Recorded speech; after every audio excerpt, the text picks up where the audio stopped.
Brick family, how's every single one of you? Welcome to another episode of our show, NXT UK for this week. Pretty good show. It had a lot of good things. We're going to see soon, finally, the champion, Ilya Dragunov, going against Wolfgang. So we're going to have a promo by the number one contender. I don't know how he became number one contender, but he is the number one contender. We're going to see also a match for the Heritage Cup. Somebody that we didn't want to be the winner. I don't know. I'm really pissed off at that situation. Also, Meiko Satomura, she's gonna have a number one contender also. So a lot of good things happening in NXT UK. And John Paul said it last week. As long as NXT 2.0 is not there anymore, the show recovers, gains the legitimacy back. So Paul, your thoughts on this show? How you feel? Yeah, I think overall, besides maybe a few winners of these matchups, and even so, when you look at one of them, in the main event I'll talk about, I don't, it depends how it goes, but we'll talk about it when we get there. Like you said, it could be bad and it could be a lot worse. But, overall, I thought match quality, everything that they're doing this show was pretty good. And I am actually excited, especially you talked about that promo with Wolfgang. To me, that actually got me a little bit more excited for the matchup. I am looking forward to it. And, obviously, Blair Davenport and Meiko Satomura 3, I think is going to be a good match, too. That needs to be the thing. So thank you so very much. So Paul, let's start right away. Once again, family, thank you for being with us. Oliver Carter, he's on singles run now because of the situation that happened with, Smith. So it's like he needs to just break off because the Familia wants him to join their back and then just be a better group. But he's like, no, I'm waiting for my partner to come back. And in the meantime, I'm just going to be by myself. So she goes against Teoman on the Familia, like we said. And this is annoying me because, the leader should not lose. The leader of a pack should stay away, and when he fights, then he should win. And in this particular case, it didn't happen that way. The match was pretty decent. I mean, two different styles, just because why? Carter is more like aerial, more powerful, always from the top.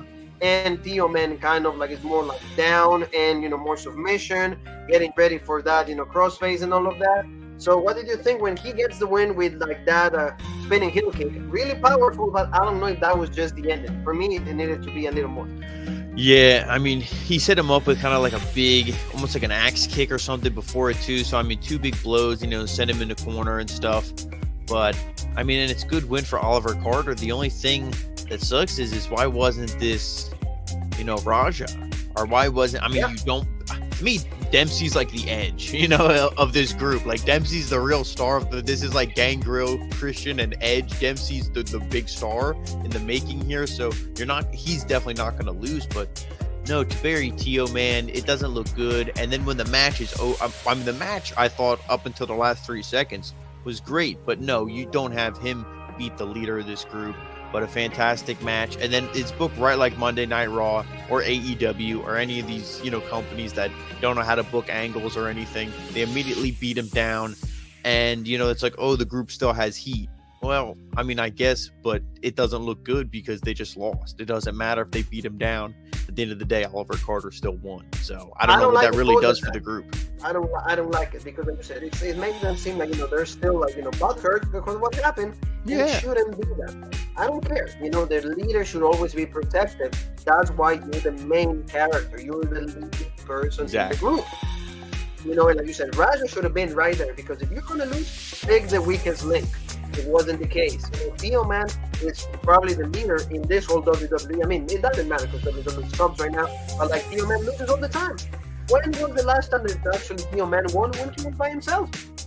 So that's a little concerning. I don't like it, like you said, but it's something that they need to really improve, and this rivalry is going to continue because I'm thinking Dempsey is going to be the next one to go against Carter. And we'll see what happens. Like you said, we're going to hear from Wolfgang. He just says that, he was playing soccer, so I appreciate that from Wolf.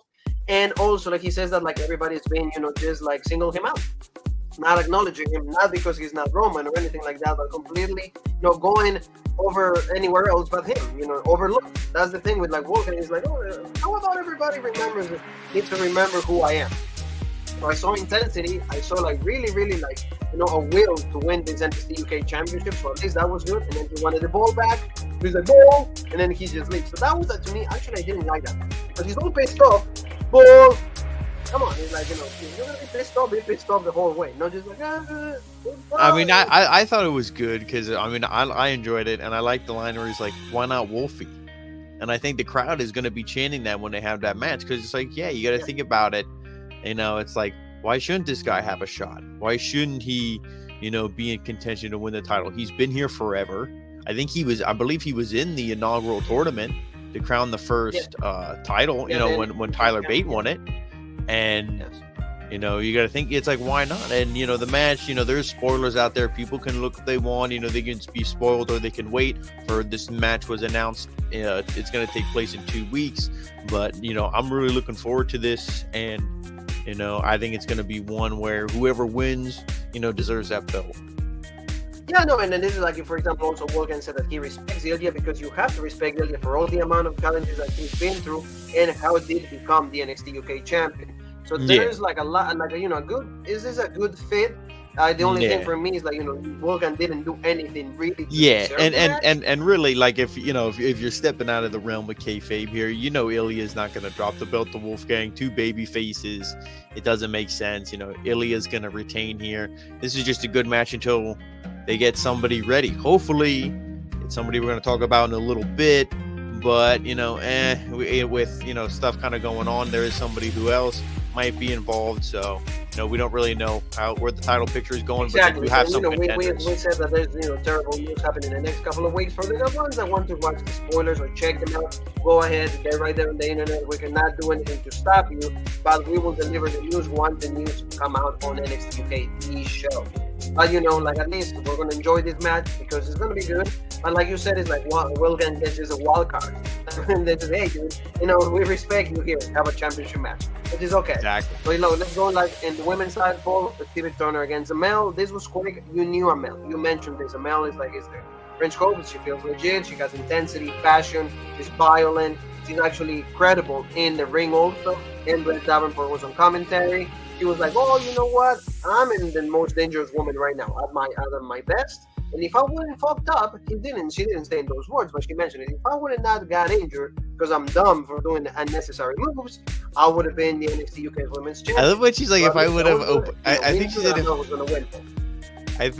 I would have obliterated my ankle. She used some like a crazy word about like what she did to her ankle. Like it made me laugh, but I mean, no, the match, Blair on commentary wasn't bad. I wish it was Nigel and her. What's his name? Andy Shepherd.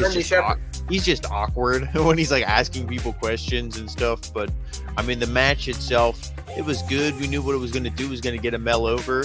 And I think Amel's going to, come up short against Blair Davenport. Hopefully they give them long. Give them at least a 10, 12-minute match. Let them, this match mean something. Let it be, this will be a number one contender match. Hype it up as that. Let it mean something. And, I'm looking forward to it.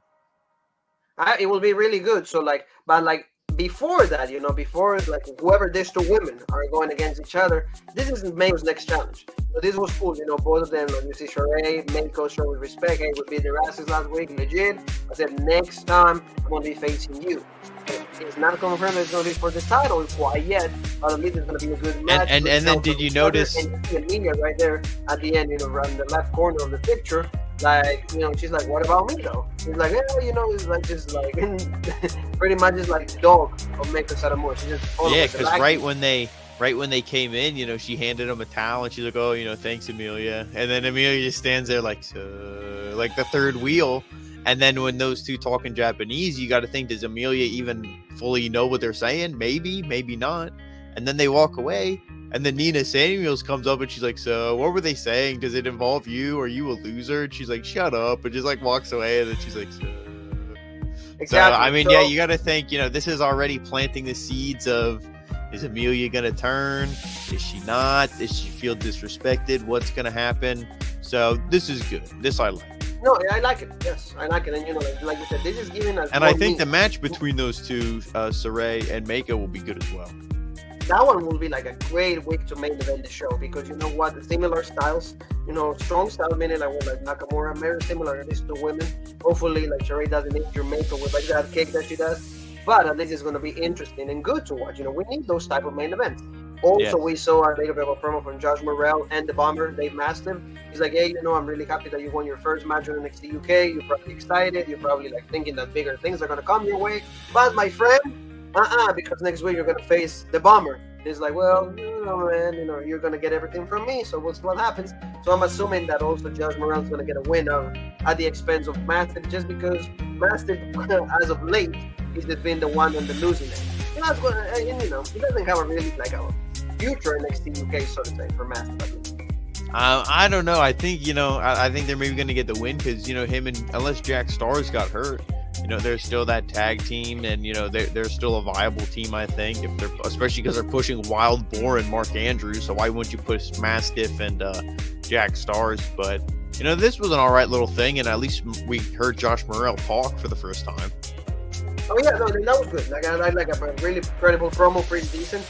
That was good. So next week we're gonna see these two matches also. Fallon Henley, like you say, hot. She's beautiful. Going against Isla Dawn because Isla's walking by the Performance Center. She runs into Fallon. And she starts right away, goes for the hair. And he's like, whoa. He's like, oh, girl. He's like, whatever you do, you're happy established, acceptable maybe, here, but I'm not falling for that. So don't be touching me or anything. So this is going to be a good match. But I think in here, Isla's going to get the win. I don't see Fallon winning because Isla is just, she's not having the more championship competition. So at least I feel that it will be a good send-off for Fallon. Hey, you got two matches here. One you win, one you lose. That's fine. Yeah, I mean, you would hope so, but the way they've been booking the 2.0 talent over here, she might get a win. So, well, I guess we'll have to wait and see next week. Exactly. We'll see what happens, but at least that's going to be a match. And this one, I'll let you do the talking here because Trent Seven and Sam Gradwell, actually Seven attack Gradwell, in the Performance Center, and then, Gradwell, talk more trash on, Seven. But this is going to be good, but I'm feeling, Trent Seven Gradwell has to get the win because he's just, a brand new heel. So that's why he needs to just have more wins under his belt. Yeah, and we saw Trent Seven, sometimes he goes for the dirty tactics, even when he was a baby face, you could say, and now that he's a full-blown heel, he could easily beat Sam Gradwell with a low blow, something like that, taking off the turnbuckle pad, whatever, cheating behind the ref's back. There's plenty of things he could do. And, Sam Gradwell and him, I think, are going to have a fantastic match. Hopefully the main event, because we know in 2 weeks is going to be the championship match. So this will be a perfect main event, I think, for next week. And, I'm looking forward to it. Yeah, it's going to be good. And, at least Gradwell is always a good, is the signature on NXT UK for a good match. And the build-up is always pretty credible. So, that's always good. So we'll have a pretty good main event next week. And, this week's is going to be for the Heritage Cup. Mark Coffey challenging one more time to Noam Dar. Shaz Summers was banned from ringside. And the one thing I just want to say before we start, I can't believe he didn't defend it since March. Oh, yeah. I can't believe it's been that long. So, I mean, when you really think of it, but that's the one thing I thought, I'm like, man, if they really didn't build nobody up, if they didn't have nobody, if there's no other baby faces and it's all just heels or whatever it is, maybe you do need to do a title change. I don't know. That's what I'm thinking. Like you said, it was this time, but it's their fault too because it's they tape so many shows in advance, but at the same time. I know we see it's but we had Nathan Frazier gone, Kid gone. Yep, Kid gone. Yep. All of them. Pretty Deadly gone. All of them. Also, like you said, Pretty Deadly is going to be challenging Riggs and Jensen on NXT 2.0 for those titles. So we'll see what happens. But also, Mark Andrews and Wildboard, they actually had a promo saying that we want to bring those titles back to the UK. So we'll see. But like you said, Noam Dar, great job as a champion. Heel, credible, absolutely amazing in the promo work. He's solid, good character. He's funny. He's a good heel. He doesn't have he's not obnoxious. He's actually fun to watch. The match was pretty good. Like you mentioned also. And the first fall, it was actually for Mark Coffey. Then, we see Dar in the fourth round. He did a submission hold. And then Coffey will get, he will lose that fall. But I saw that the whole match, Coffey was more intense than Dar. And the fact that Shah was not on, by rings, I think it took away a little bit. But your thoughts on that? Yeah, I mean, I thought the first round was really good. And, it ended, it was a slap from Noam Dar. And then, Mark Coffey slapped the shit out of Dar, and then Dar got pissed off, and that was a thing that played in effect later on when Noam Dar hit him after the bell in one of the matches. But I mean, Mark Coffey definitely had way more intensity. I mean, and I don't know what you thought, but the crowd was really hot this whole show tonight. So this must have been the start of a taping because the crowd was really hot. So they were, you could tell they were fresh. They probably just got there. because they were into it. They were cheering for everything. Even in the women's match for Amel, they were going crazy. They were cheering for Mark Coffey here tonight. So, they were behind the babyface, but right into the, start of the second round, boom, he gets that crocodile hold or whatever they said it's called. And, boom, and he gets the tap right away. Noam Dar taps out, and it's like, that to me didn't look good. I mean, it didn't look good for Noam Dar, but you always got to say, oh, well, you tap out right away. You give up the fall so you don't hurt your arm and, whatever. So there's strategy to it, whatever. But, yeah, like you said, then he gets the knee bar, the supernova knee bar, or supernova knee bar. Yeah. Try saying that 10 times fast. He gets that on there. And, then he gets the tap, and you think, okay, it's 1-1. And then I think it was the end of either the fourth round. Did they go to the sixth round or just the fifth round? Yeah, they did. Yeah, because in the fifth round they went for like a because he was about to cover, but the time was up. Yeah, and it was going into from the fourth into the fifth. He had him set up, and he was going to hit the Nova roller, that big kick he does, but the ref stopped him, got in his way, and Noam Dar was pissed right at the start of that fifth round. Then boom, he hits him and all this stuff, and you think Noam Dar is going to win. But then, like you said, at the sixth round, at the start of it after the superplex, kind of Mark Coffey just, he had the triangle above his head, to just do his comeback. He hit it, boom, boom, boom, hit his comeback. He did a full Nelson, and then, that forearm. Yeah, 1, 2, 3, and he wins. And, the only thing I'm going to say is hopefully, we see Noam Dar go for the NXT championship. That's the NXT UK championship. That's the only thing. It's the only way. Because I don't want to see him go to 2.0. If he goes to 2.0, he's done. He's buried. Goodbye. See, he was already over there on 205 Live and all that stuff. Monday Night Raw, I think, but again, in the Cruiserweight division. So maybe he'll be like, hey, I was over there before. That shit sucks. I'm not going over there. Fingers crossed that that's the case. We don't know. At least I don't know. But, we're going to have to wait and see. But Mark Coffey wins here. And it's good. This to me was dumb. Wolfgang and all these losers, jobber, performance center people coming out. That to me was dumb. The only thing I thought was cool was then when Joe Coffey came out. And, gets in the ring and, they hug. And he's like, the pints are on you later, champ, because you won all this money, because you beat, the bets from Shaw Samuels. And they get in the ring and they hug. And for a second, I'm thinking, don't low blow him. Don't let there be any bullshit. Just have it, because you just did that with Trent Seven, Tyler Bate. Yes, we talked about that before. You go back a couple weeks ago. We said, you're doing two kind of similar storylines. Hopefully, one team stays babyface, and they did here, and this is legit. But a couple times you did see him eyeing the trophy, so I do think he's gonna want his shot sooner than later. Yeah, he's probably going to want them, and then maybe if Mark gets the win, then he will turn. But like you said, we already have a storyline like that. But there's going to be a big change in the whole landscape of NXT UK, and you got to stay tuned with us to see what happens every single week. Because the next week, probably Trent Seven and Gradwell will be the ones main event in the show, and then in 2 weeks we'll see Gang or Wolfie, like however they call it, against Dragunov. But I did like you said, when Coffey came out, we're still legit, we're broskies, the guy that's most on top. It's the first single title that they call on NXT UK, and that's from Mark Coffey. A little bit unexpected for me. I didn't want this to happen, but I understand the why. Just because what's going to happen in the next couple of weeks, and hopefully, like you said, just agreeing with you, Noam Dar, please don't go to the the United States, because otherwise. And this is the only thing I'll say to end it here. And then this might make you a little bit more excited. Hopefully they do it. I mean, and again, if you watch the first match, you won't think so. But if you're gonna do right, have Mark Coffey hold this thing and drop it to Teoman. That would be good. Yeah, that gets them over. But to be honest, they'll probably. But I know who they will give it to. There's only 2 people who they're gonna give that to. It's gonna be Joe Coffey, or it's gonna be Dempsey. Those are the only 2 people who are going to get that. Yeah, no, I wouldn't mind. I would be okay with Dempsey. That would be a good opportunity for him. The whole family, they needed to be established, because if I go with that Denver wins, are they really powerful? Are they really a dominant force? Are they really credible, believable? Yeah. No. You need gold. Gold is what solidifies you. Gold is credibility. That will be the quote for you guys. Gold means credibility. So thank you so very much, every single one of you, for watching, for coming in. We love you. More content will be coming your way. So where can they find us? You guys follow us on all of our social media. Rope Break on Facebook, the OG Rope Break on Twitter, Original Rope Break on Instagram, Twitch, and TikTok. And, of course, right here on YouTube, the home of the #1 podcast in the YouTube wrestling community, the Original Rope Break. And you and me have one more thing that is left to say, and that is...